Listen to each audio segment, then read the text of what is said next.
Tammy. This is my hangout. Welcome. I decided to share something with you today. See this shirt I'm wearing? A friend of mine bought it. It's because I'm a bus driver who's had an experience with Bigfoot. A true story. That's what I thought I would share with you today. I actually did a video many years ago with my sister who was there with me when we experienced Bigfoot. And before I get started, I wanted to mention my uncle who's very sick with terminal cancer and has been told he has less than 6 months. But God can still work miracles, and I'm asking you all to pray for my uncle. His name is Bill. Please keep him in your prayers. God can still work miracles, so let's not give up on him.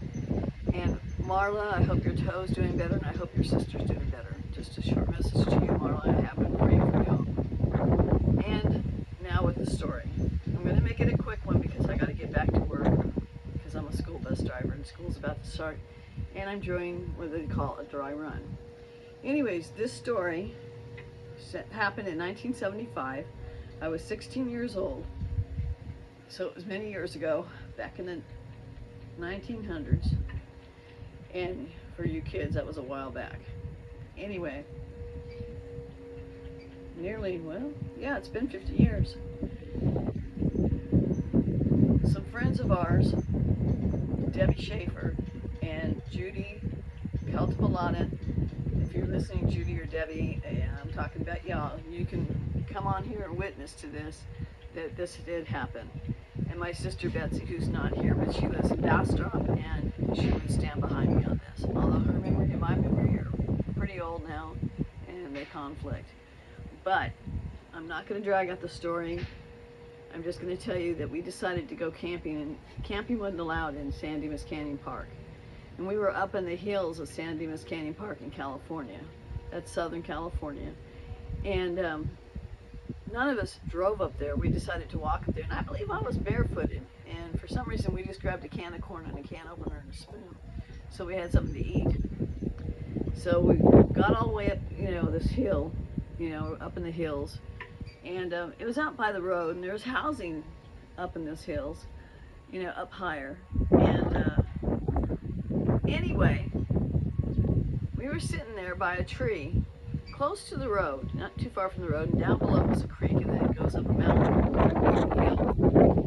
And I hope you can hear me over this wind, because it's just as loud in the house, because my husband's watching TV.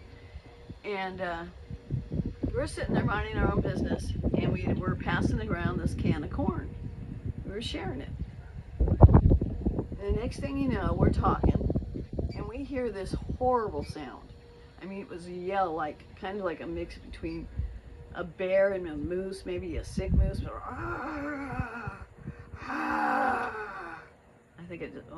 just scared my cat. I can't even possibly make this sound. But at the same time, it was screaming and yelling. You could hear it running. You could hear the footprints hitting. And you could hear the sound of branches off trees breaking like they were toothpicks. Like, this could not be human. It was not human. So the corn went flying. We got up and we started running. We ran out to the road and we started running down the road towards town.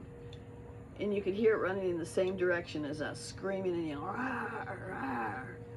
And branches snapping and breaking. And we were so scared, we were terrified, we thought we were all going to get killed. But the weird thing is we ran the other direction, and you could hear it go the other direction, up the mountain. We're running and screaming and crying, and we're just terrified. Absolutely, it was like being in a horror movie. And it was making this horrible noise and screaming and yelling, and branches were snapping, but it wouldn't come out. And I was thinking any moment it's going to come out and tear us apart. Just as we were running in the other direction, a truck of boys came by, coming down the hill from a party up in the hills. And we waved them down, screaming and crying. And long story short, they laughed at us, thought we were on drugs. And, of course, the creature was not making any more noise when the boys stopped. And we were telling him, listen, listen. And he got quiet. And then they were like, what kind of drugs you girls on? We weren't on drugs, Anyways, they hung out for a while, talking and laughing at us and just thinking we were ridiculous. And one thing led to another, and a lot of things happened. We did party with them a little bit, and you know, for a while we kind of forgot about Bigfoot. And me and this other boy went swimming in the creek, and we were all sitting down by the creek, and we weren't in the water long when all of a sudden we could hear branches breaking and the sound of running coming right at us at the creek. I mean, directly at us at the little embankment and everything, and it was screaming and yelling. And I came out of that water, got in the back of that pickup truck, and I don't know how, I'm sure it was moving like Grease Lightning, but we were all in the back of the truck, and the guy trying to start the truck was like a movie. He couldn't, his hand was shaking so bad. We were pounding on the window, screaming, go, go, go, go, go, go, go. We finally got it started, and we got out of there. We went down to the 7-Eleven. And this is a true story. I never saw Bigfoot, but I am a believer, because that had to be Bigfoot. There was no bears there, and it didn't sound like a bear. And I don't think a bear is intelligent enough to hide or not come out and show itself. That's the reason I think it was a Bigfoot, because I think it was a thinking creature. Like, it didn't want to show itself. It just wanted to scare us out of its territory. So we would just stay away. And this is a true story, people. I'm telling you the truth. And well, the next day, nobody was allowed to, you know, camp there or anything, but we were breaking the rules. The next day we went back with friends, and of course we had cars and everything else, and I guess rumor had got out. By the way, I wanted to let you know that all those boys that were so brave and thought we were full of it, there was like 6 of them, big old boys, crying like babies when we were in that truck. Crying, screaming, scared to death.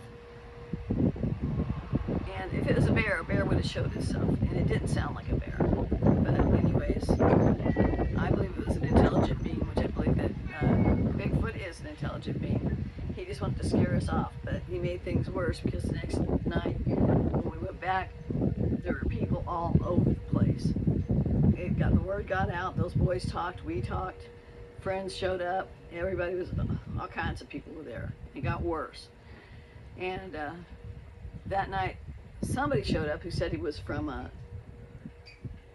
Oregon, and that he was like a Bigfoot expert, and he was looking for the Bigfoot he'd heard, and flew down from Oregon to check out the Bigfoot. Anyways, I cut a lot of stuff out of the story to make it short, but I just thought it was an interesting story to share again. God bless y'all. Thank you for tuning in. If you like my station, please give me a thumbs up. I'll try to be more interesting, because I know I'm kind of boring, but I mainly like to talk about Jesus here. I love y'all. Stay blessed. If you don't know Jesus, please get to know him. He has the gift of life to offer you, and he's coming back soon. God bless y'all. Stay blessed. Love you.